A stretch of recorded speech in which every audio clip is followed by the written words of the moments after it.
We're going to start this pattern out by adding our thread wraps all the way back to where the bend meets the shank. Trim out our thread, and now we're going to add our lemon wood duck fibers. We're going to measure those out right at about hook shank length, and we're going to tie those in directly on top of the shank and make a securing wrap behind the tail fibers just to bind those in place.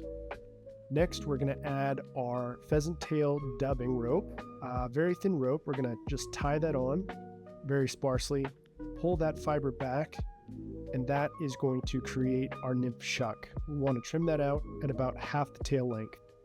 In the next step, we're going to take our rusty spinner biot. We're going to tie it in with the notch facing forward and just tie it in by the tip. We're going to go ahead and bring our thread all the way back up the hook shank to about that 3/4 mark.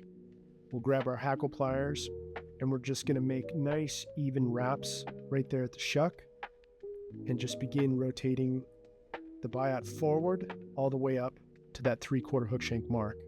Make a few securing wraps behind. We'll tie that off, grab our scissors, and we'll clip that tag end out. Now we're going to take our PMD dry fly dubbing. We're just going to pull out a length of thread and we're going to create a thin rope, and we're going to create a ball shape right there to cover our biot. We'll clean that up a little bit and we'll add our PMD turkey flats. We're going to measure for about hook shank length. We're going to spread those out and kind of splay those. And when we tie these in, we want them to fan out. So we're going to make one loose wrap, and then you can see we're just kind of fanning them. And once they're in there nice and secure, we'll take the tag in and clip that up. Now we're going to take two evenly matched CDC feathers, and we're going to measure for about hook shank length. We're going to pinch those down on top of the hook shank, and we're going to bind those down with some securing wraps. From here, what I like to do is pull them forward and just bind them in. Take your scissors and clip out the tag end.